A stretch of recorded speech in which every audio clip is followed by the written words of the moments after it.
अस्सलाम वालेकुम। All over the world her news channel के ऊपर एक ही आवाज़ गूंज रही है कि पैलेस्टाइन और इसराइल का मसला हल होना भी चाहिए और अमन की फ़ज़ा कायम होनी चाहिए। लेकिन यहाँ पर मैं आपको बताना चाहता हूँ कि किसी भी मसले का हल उसकी तारीख़ के अंदर पोशीदा होता है। अगर हम तारीख़ का एनालिसिस करें तो हमें ये चीज़ मालूम होगी कि ये मसला किस वजह से आज इतने अपने जोबन के ऊपर है। चलें आज हम बात करते हैं कि इसराइल किस तरह से वजूद में आया और ब्रिटिश की वो कौन सी पॉलिसीज़ थी जिसकी वजह से पूरा मिडल ईस्ट इस मसाइल की लपेट में है। यहाँ पर मैं आपको बताना चाहता हूँ कि जब रोमन एम्पायर जो यूरोप के अंदर कायम थी, जब वो टूटी तो पूरे का पूरा यूरोप 1000 साल तक जंग की लपेट में रहा।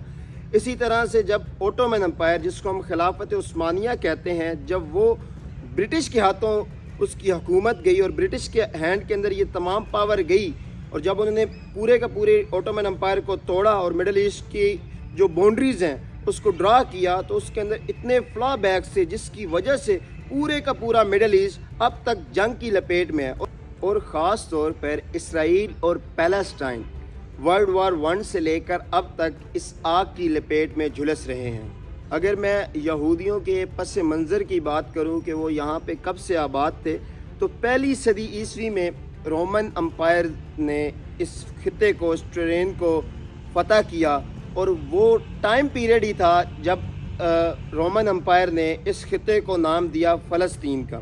जब रोमन एम्पायर ने इस खिते को फ़तह किया तो उस वक्त हम ये देखते हैं कि रोमन एम्पायर ने बहुत ही लार्ज चंक ऑफ जो पॉपुलेशन थी ज्यूज़ की, जिसको हम यहूदी कहते हैं, उनको इस खिते से बाहर निकाल दिया। बहुत कम ही यहूदी उस वक्त यहाँ पर आबाद रह गए। रोमन एम्पायर ने जब ये पैलेस्टाइन के खिते को आबाद किया तो उसके 2000 साल तक यहाँ पर बहुत से ग्रुप्स आए, यहाँ पर रहे और चले गए, लेकिन किसी भी ग्रुप ने, किसी भी आर्मी ने इस लैंड को फ़तह नहीं किया। लेकिन यहूदियों के अंदर शुरू से ही एक बात थी कि उन्होंने अपनी होली लैंड्स में वापस जाना था और होली लैंड्स पे वापस जाने का मकसद उनकी एग्जिस्टेंस के साथ और होप के साथ जुड़ा हुआ था। 1517 से लेके 1917 तक इन 200 सालों में यहाँ पर खिलाफत उस्मानिया कायम रही और इस ड्यूरेशन के अंदर भी हम देखते हैं कि कोई मेजर टेरिटोरियल फ़र्क नहीं हुआ, बल्कि एक अमन की फ़ज़ा कायम रही। लेकिन असल कहानी शुरू होती है 19वीं सदी के आखिर में, जब पूरे यूरोप में एक मूवमेंट चली जिसको ज़ायनिस्ट मूवमेंट कहते हैं। और इस मूवमेंट का मकसद जो था वो ये था कि यहूदियों के लिए अलग रियासत कायम की जाए। 1914 में वर्ल्ड वार 1 शुरू हो जाती है। वर्ल्ड वार 1 के अंदर जो ब्रिटिश है, जिसको हम बरतानिया कहते हैं, बरतानिया ने बहुत ही चालाकी के साथ मुआहिदा किया शरीफ मक्का के साथ कि वो उनका साथ दें खिलाफत उस्मानिया की शिकस्त के लिए। तो इन रिज़ल्ट वो उनको अरब की तमाम स्टेट्स की कॉन्फेडरेशन और आज़ाद रियासत अरब स्टेट्स की कायम करेंगे।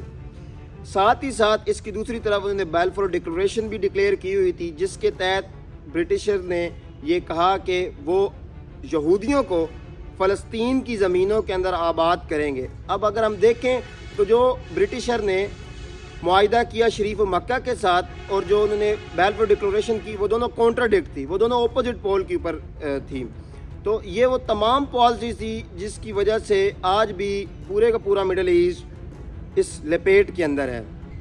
अब जो बैलफोर डिक्लेरेशन का मकसद था वो बड़ा ही सिंपल सा था, क्योंकि उस वक्त जो यहूदी थे उनकी बहुत ही स्ट्रॉन्ग लॉबिंग थी ब्रिटिश के अंदर भी, और साथ ही साथ बहुत से यहूदी अमेरिका के अंदर आबाद थे। तो बैलफोर डिक्लेरेशन का मकसद ये था कि जो अमेरिका है वो वर्ल्ड वार 1 के अंदर साथ दे बरतानिया का। अब यहाँ पर मैं आपको एक तारीख़ का राज बताना चाहता हूँ कि ये वो टाइम पीरियड था जब आप कभी भी कोई एग्रीमेंट करते थे तो उसको सीक्रेट रखा जाता था, खुफिया तौर पे रखा जाता था, ताकि किसी दूसरे को इसकी भनक भी ना लग सके। 1918 के अंदर वर्ल्ड वार 1 ख़त्म हुई और ये वो तारीख़ का टाइम था जब पूरी की पूरे वर्ल्ड ने देखा कि पहली इंटरनेशनल ऑर्गेनाइजेशन कायम हुई जिसको लीग ऑफ नेशन कहते हैं। लीग ऑफ नेशन की ट्रीटी ऑफ जो सेवरा थी उसके तहत ये तस्लीम हुआ कि ब्रिटिशर ने आइंदा से कंट्रोल लेना है फ़लस्तीन का। फ़लस्तीन के कंट्रोल लेने का जो सबसे बड़ा मकसद था वो ये था कि اب وہاں پر بیلفور ڈکلریشن کی امپلیمنٹیشن ہو، جو میں آپ کو پہلے بتا چکا ہوں، یہاں پہ یہودیوں کو آباد کیا جائے۔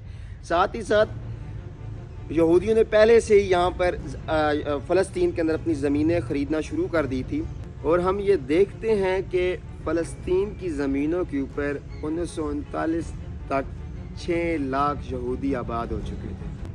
1939 کے اندر وائٹ پیپر پبلش ہوا۔ اب یہ وائٹ پیپر کیا ہے؟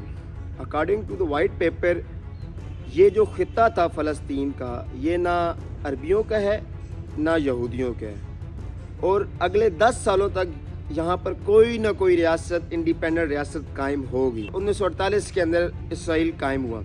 تو اب یہ کتنی ہی تاریخ کی وہ باتیں ہیں جو تاریخ کے اندر ہی پوشیدہ ہیں۔